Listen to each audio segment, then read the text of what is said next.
Hey there, my wonderful and beautiful friends. Welcome back to another episode of Revenge Stories. My name is Isabella. I'm 36 years old and live in a quiet town on the outskirts of Denver, Colorado. I work as an accounting assistant for a medical equipment supplier while also managing the household in our small home. No kids, no noise, just me and my husband, Tyler. Tyler is the same age as me. He works as a sales team leader at a major real estate firm. He has a polished appearance, a persuasive voice, always dressed in crisp shirts with a trace of expensive cologne as he walks by. To outsiders, I probably seem lucky, but they have no idea how cold it feels inside this house. Today was supposed to be special, June 12th, our wedding anniversary 8 years ago, and Tyler's 36th birthday. I took a half day off from work, drove over 30 minutes just to get his favorite red wine, and stopped by a specialty butcher shop to pick out a cut of Wagyu short ribs. I'm not a great cook, but I did everything I could to make this dinner memorable. I strung up lights around the balcony, laid out an ivory tablecloth, arranged the silverware in perfect order.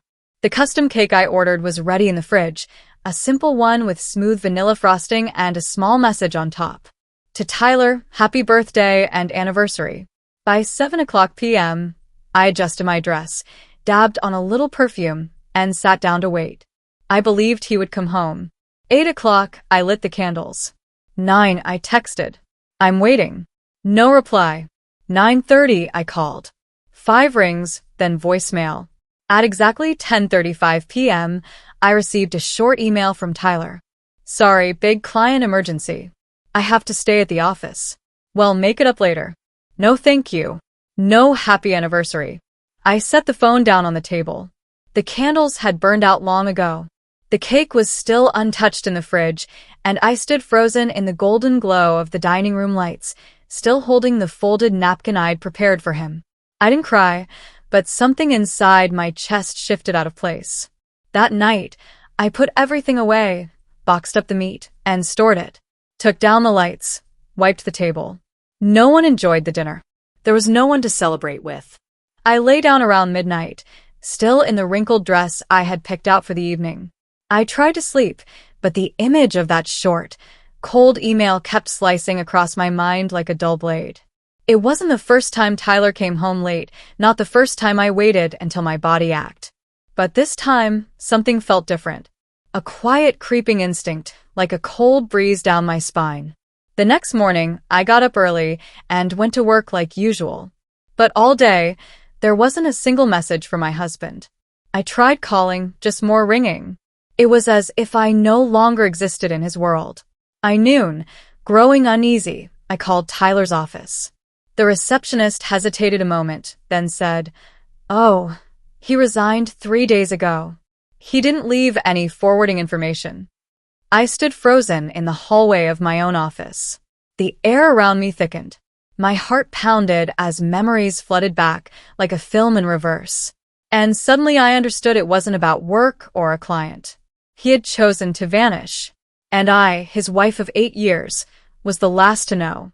Right after work, I rushed home.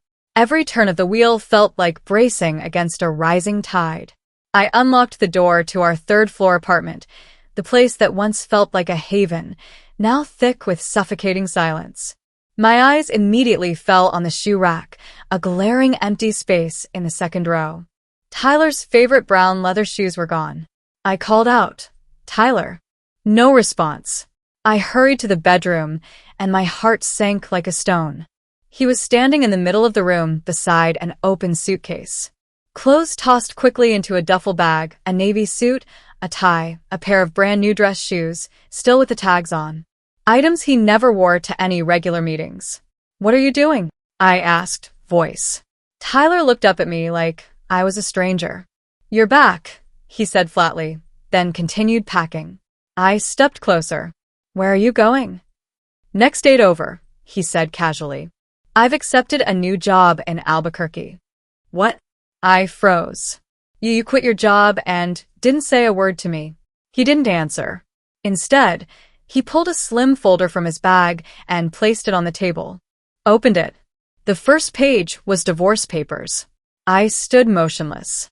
"Tyler, what is this?" He looked at me with eyes like steel. You're no longer the wife I need. What are you talking about? I gasped, unable to believe it. You always put work first. The house is dusty. You only cook on weekends. You don't care about me anymore. I gripped the papers. I tried. You come home late saying you already ate. I cook. You ignore it. I clean. You tell me not to touch your desk.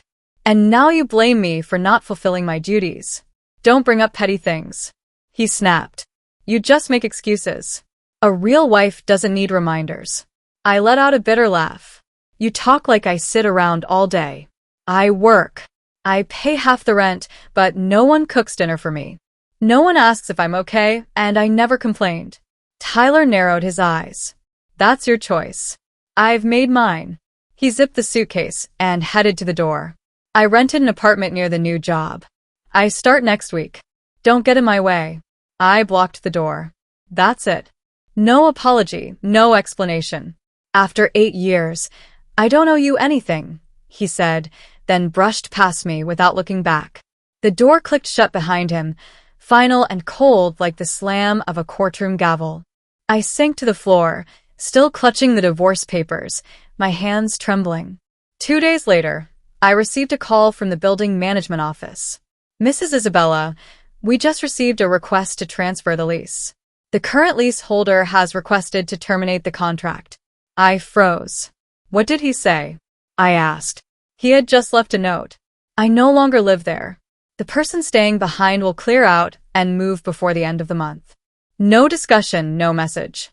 That night, I dug through the drawer of our old desk and found the receipts for all the furniture. Almost everything from the sofa to the fridge was under my name. The only things he took were clothes and a few small tech items. Tyler left like a stranger, but it was that very coldness that finally woke me up. I looked around the apartment. Everything was still there, except the marriage. I didn't sign the divorce papers right away. They sat on the table for 3 days like a scratch that hadn't started bleeding yet. Every time I walked past, I stopped and stared as if a reason might appear between the cold, typed lines. But the more I looked, the clearer it became. The only explanation was Tyler's brutal silence when he walked out without a word. On Saturday night, I got a notification from an old friends group, an 18-year high school reunion at a craft brewery downtown Denver.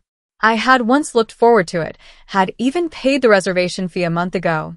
Back then, I imagined showing up with Tyler hand in hand, a stable couple among those struggling or divorced. Now it was just me and a hollow ache that ran deep. I almost didn't go. But then, after looking in the mirror at the tired face, still holding a trace of dignity, I got dressed. A simple black dress, wine-colored lipstick, hair pulled back. Not to impress anyone, just to remind myself I still existed. I was still strong enough to walk into a crowded room without flinching. Moonlight Brewery was just as loud and lively as I remembered from our teenage years. Laughter, clinking glasses, and the hum of old stories echoing from every corner. I stepped into the noise, feeling out of place at first until a familiar glance made me stop. Hey, Isabella. I turned. It was Nathan, the guy who used to play bass in the school band. Now he had a bit of stubble, a warm, settled look. I almost didn't recognize you. He smiled, handing me a beer. Still the last one to show up, huh? We sat at a small table tucked in the back. Nathan shared that he'd been divorced for 3 years, raising his 6-year-old daughter alone. No bitterness, no dramatics, just quiet truths shared like 2 adults halfway through life. When he asked about Tyler, I answered simply, "We're getting divorced." No pity. Nathan gave a small nod, then changed the subject.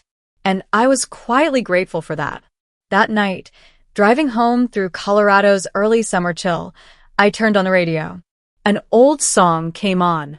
It's not right, but it's okay. The lyrics hit like a punch to the chest, pulling up a flood of memories. Cold dinners left untouched. Unread messages and hugs that had faded into nothing.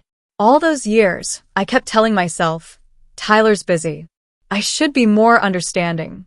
I just need to try harder. But facing the bare truth, I realized I had lived like a shadow, always finding reasons to excuse someone else's neglect. Sunday morning, as I was making coffee, my phone rang. The screen lit up. Tyler. I hesitated a few seconds, then picked up. I've informed the leasing office we're terminating the contract by the end of the month. You should start packing, he said, voice flat like a command. I stayed calm. You don't think you should have asked if I had somewhere else to go? You're an adult. Figure it out, he replied bluntly. I set my mug down and spoke slowly. Good. I'll sign. Tyler stayed quiet. And don't call again, I said firmly. Don't talk to me like I'm still the one keeping your house in order. Still no response. I hung up. No hesitation. I sat at the table. My eyes drifted over the divorce papers. Then, as if closing a chapter that had long since rotted, I picked up the pen and signed my name. Not a single tremor in my hand, not a single tear, just clarity. After so many years clouded by hollow promises. Exactly 1 week after I submitted the divorce through my attorney, Tyler sent me an email close to 10 p.m. The subject line held just one word, proof. I opened it. Before I could even read the first line, a photo jumped out at me. A marriage certificate. Groom Tyler Robert James. Bride Marissa Ellis Whitmore. Stamped in deep red at the bottom. Bernalillo County, New Mexico. Date of registration. Exactly 1 day after the court finalized our divorce.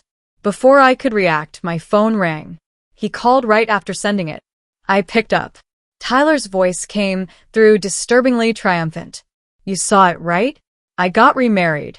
Life's never been better. I didn't speak. I just listened. And deep inside, something quiet began to shift. Her name's Marissa, 36, just like you, but she's mature, gentle, and he paused. So beautiful, you'd be jealous. I stayed silent. She's the only daughter of the family that owns the Whitmore real estate chain in Santa Fe. Her parents built us a small house near the Southern Hills. And the job? Her family helped me become the executive vice president at her company. So that's why you needed the divorce so quickly? I asked, trying to keep my voice steady. Not entirely, he replied. I just couldn't keep living with a woman who always put work first and neglected her role as a wife. I let out a quiet laugh. And your new wife? She doesn't work. She chose to take care of the home. And we're expecting a baby girl, Tyler said smugly. She's 3 months pregnant.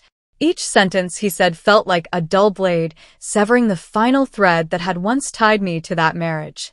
But instead of pain, all I felt was a hollow stillness. Marissa Whitmore. I repeated the name after hanging up. It wasn't unfamiliar. I opened Facebook and typed it in. Her profile came up almost instantly. The profile photo showed a stunning woman with soft blonde waves, sharp blue eyes, and a smile that could make anyone feel small. I scrolled down and then on the 10th photo, I froze. Marissa was the girl who went to high school with me for 3 years. Back then, her name was Marissa Ellis, not Whitmore. She was scrawny, had squinty eyes, a flat nose, and blotchy skin from makeup allergies.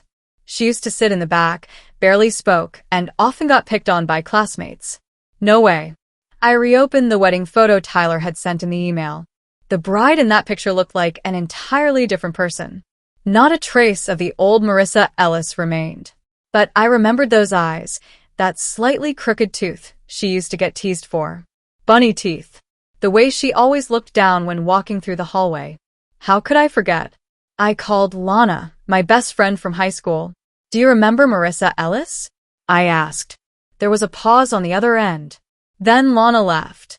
Not only do I remember her, I still have a picture of her from senior year. Why are you suddenly bringing her up? I told her everything about Tyler, about the new marriage, the gifted house, the magically acquired executive title. Lena wasn't surprised. She changed completely after moving to New York to study art. Went through multiple plastic surgeries. Chin, nose, eyes, jawline.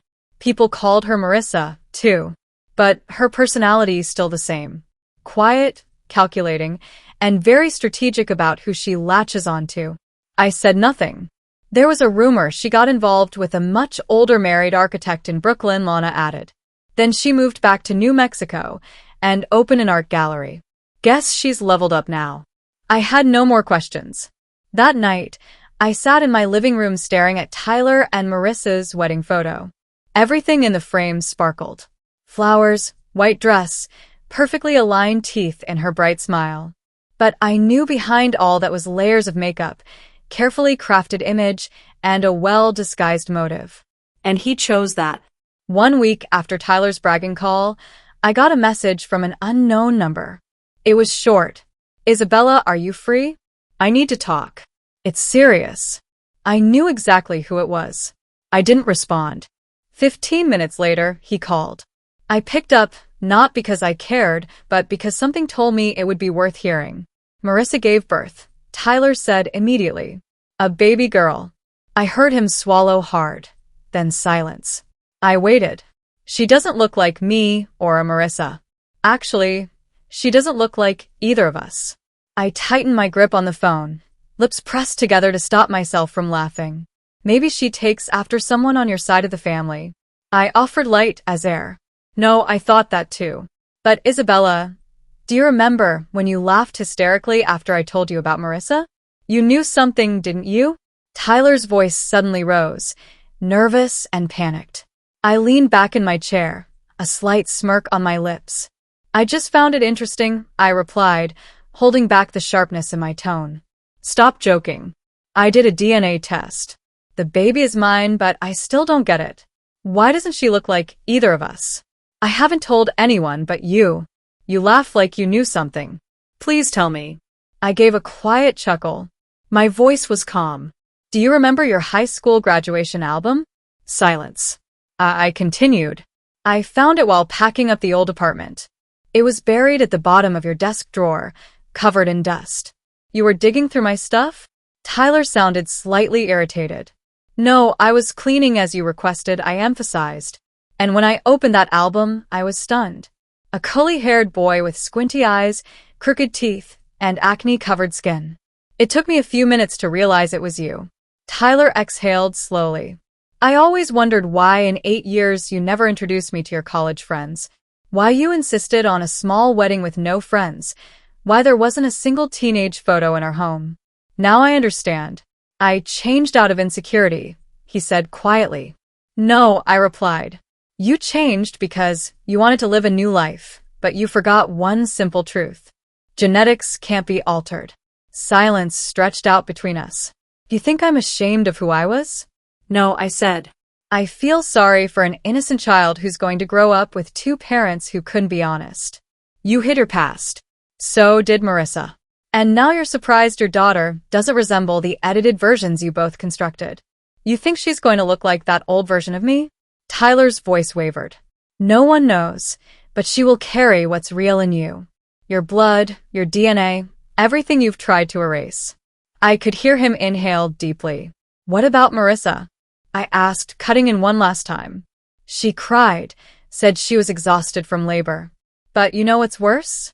What the she won't hold the baby. Every time she looks at the child's face, she turns away. Yesterday, her mom had to step in and hold the baby because she refused. I don't know what to do." I stayed quiet. A bitter heaviness rose in my chest. Not for Tyler, but for a child already rejected by the very people who brought her into this world. I lowered my voice. "You once said I failed as a wife because I wasn't willing to sacrifice. But the one rejecting his role as a father is you." Tyler sighed, maybe about to speak again, but I stopped him. "You don't need advice from me. I just hope you don't project your shame onto that baby. She didn't do anything wrong." I ended the call before he could reply. Then I blocked his number. There was nothing more I needed to hear. Nearly a year after my final conversation with Tyler, I barely remembered his presence in my life. Not because I tried to forget, but because the life I built after him filled every empty space he left behind. I moved into a small apartment in Boulder, just a 10-minute walk from the office. The balcony overlooked green hills with just enough sun to grow a few pots of herbs. Mornings no longer felt like something to dread. I'd wake early, make coffee, and breathe. I kept my current job, but reduced my hours. I chose a life of balance instead of burnout, chasing things that were never meant for me. I enrolled in a weekend art class and reconnected with old friends, one of whom was Nathan, the guy I had met at the reunion. We didn't tie each other down with promises or expectations. Just quiet afternoons and simple companionship between two people who valued peace. I no longer checked on Tyler. But life has a strange way of updating you about people who once stepped out of it. One early autumn afternoon, I ran into Lana at a used bookstore. After a few casual greetings, she leaned in and whispered, "You haven't heard anything about Tyler, have you?" I shook my head slightly. "Orisa is looking for a divorce attorney." I raised an eyebrow, unsurprised. "Word is Tyler cheated again." Lana continued with a new hire at his wife's company. "Marissa found out 3 months ago, but kept quiet for the child's sake." "The child?" I asked their daughter. "She's almost 3 now. But it gets worse." Lana showed me a screenshot from a friend in a preschool parent group. "There's a new girl in class. Her mom had full plastic surgery. Somehow the kids found out and started teasing her, saying, 'Your mom used to be ugly.' The poor thing cried all week." I stared at the message, heart sinking. Even though I no longer cared about Tyler or Marissa, thinking of a child being bullied for choices that weren't hers broke something in me. Sadness, anger, both. "Marissa regrets having the baby," Lana added. "She thought the child would inherit her post-surgery beauty, but now it's obvious the girl carries the original genes." I said nothing because, honestly, there was nothing left to say. Tyler and Marissa once chose a version of life wrapped in glitter built on illusions of beauty, status, and control. But in the end, what couldn't be hidden, the past, the truth, and the way they treated others was what showed up the clearest when they had a child. I returned to my afternoon, picked up a small croissant from the bakery, and strolled home through the park where golden light streamed through patches of grass. My life now has no drama, no major twists, but it has rhythm, autonomy, and a fullness I once thought I'd never touch. Sometimes I still reflect on what I've been through. 8 years of marriage, a sudden divorce, a shameless betrayal, and the unmasking behind all that flawless makeup. But I no longer feel bitterness. I feel gratitude because that collapse gave me the chance to be reborn. Not into someone new, but into myself. No compromises, no avoidance, no pretending to be okay. If anyone ever asks me whether I've forgiven Tyler, I'll probably smile and say, I don't need to forgive anyone. I just need to live true to myself. And for the first time in years, I can say that without hesitation. Isabella's story is a reminder that appearances may fool the world, but time always reveals the truth. When she was betrayed and discarded for not being perfect, she didn't seek revenge or beg for closure. She walked away quietly and rebuilt her life from the inside out. In the end, those who lived a lie had to face the consequences they created. While Isabella found freedom, peace, and her true self, something no amount of cosmetic surgery could ever buy. What do you think of Isabella's choices and the downfall of those who lived a lie? Share your thoughts in the comments. Don't forget to follow the channel for more powerful and surprising stories about family and friends.